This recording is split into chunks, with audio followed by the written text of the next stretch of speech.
الحمد للہ رب العالمین والصلاة والسلام علی سید المرسلین اما بعد فاعوذ باللہ من الشیطان الرجیم بسم اللہ الرحمن الرحیم۔ السلام علیکم ورحمۃ اللہ وبرکاتہ۔ دوستو، امید کرتا ہوں آپ سب خیریت سے ہوں گے اور آپ دوستوں کی خدمت میں ایک اور ویڈیو کے ساتھ حاضر ہوا ہوں۔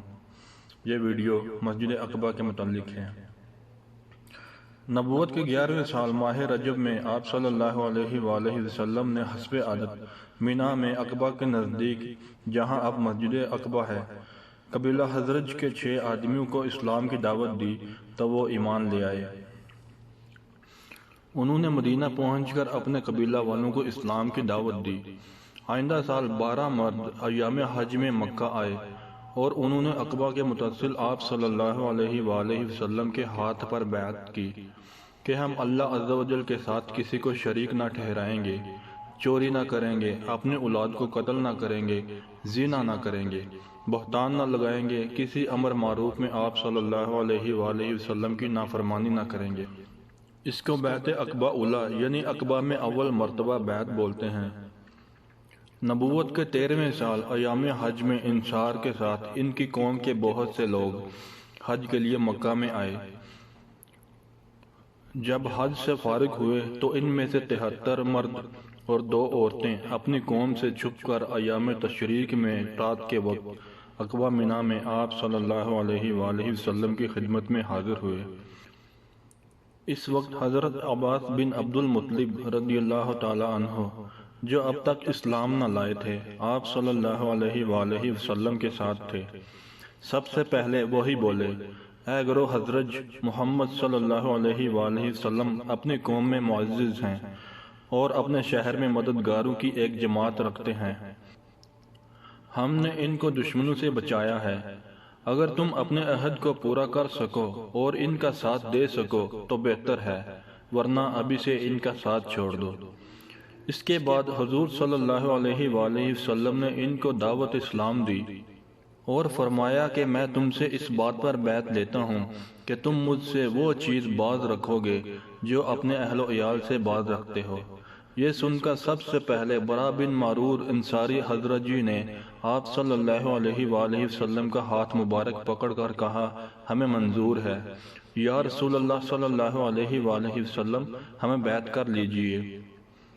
ہم اہل حرب و اہل صلح ہیں، یہی چیزیں باپ دادا سے ہمیں ورثہ میں ملی ہیں۔ ابو الحسن بن تحیان انصاری اوسی نے قطع کلام کر کے عرض کیا، یا رسول اللہ صلی اللہ علیہ وآلہ وسلم، یہود سے ہمارے تعلقات ہیں جو بیعت سے ٹوٹ جائیں گے۔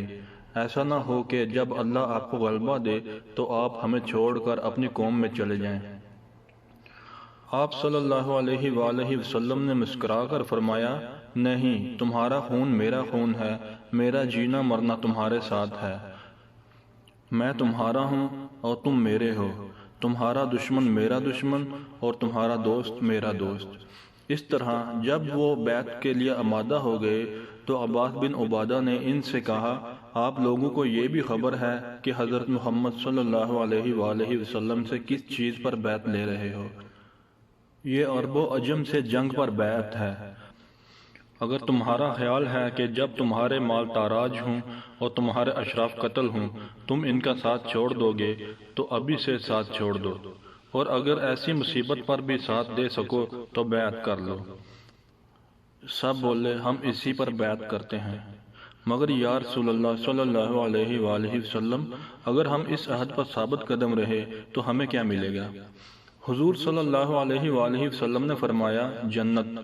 یہ سن کر سب نے آپ صلی اللہ علیہ وآلہ وسلم کے ہاتھ مبارک پر بیعت کی اور اسے عقبہ کی بیعت ثانیہ کہتے ہیں۔ یادگار کے طور پر اس جگہ مسجد عقبہ قائم کی گئی ہے، اس کو مسجد بیعت بھی کہتے ہیں۔ عباس خلیفہ ابو جعفر منصور نے 144 ہجری میں یہ مسجد تعمیر کرائی۔ پھر مختلف زمانوں میں اس کی تعمیر و مرمت ہوتی رہی اور موجودہ تعمیر ترکوں کی ہے، جو پتھر اور چونے سے بنائی گئی ہے۔ اس مسجد کے چاروں طرف لوہے کا مضبوط جنگلہ لگا ہوا ہے۔ پہلے یہ مسجد پہاڑی کے اس طرف گھاٹی میں واقع تھی، مگر جب رستوں کی توسیع کے لیے پہاڑیاں ختم کی گئیں، اس مسجد کے ارد گرد جگہ میدان بن گئی۔ جمرات سے مکہ مکرمہ جاتے ہوئے دائیں طرف میدان میں یہ مسجد قائم ہے، جو ہر دیکھنے والے کو انصار مدینہ جیسا جذبہ عشق اور وفا اپنانے کی دعوت دیتی ہے۔ انصار مدینہ نے اپنا وعدہ سچ کر دکھایا، ایثار و قربانیوں کی ایسی داستان رقم کی جن کی نظیر قیامت تک نہیں مل سکتی۔ شفیق و مہربان آقا نبی رحمت صلی اللہ علیہ وآلہ وسلم نے اس محبت اور وفا کی لاج رکھی اور آج بھی انہی عاشقوں کے قریب آرام فرما ہیں۔ دوستو، امید کرتا ہوں آپ کو یہ زیارت بہت پسند آئی ہوگی۔ اپنی دعاؤں کے ساتھ اجازت دیجیے، انشاءاللہ اگلی ویڈیو میں ایک اور زیارت کے ساتھ حاضر ہوں گے۔ السلام علیکم ورحمۃ اللہ وبرکاتہ۔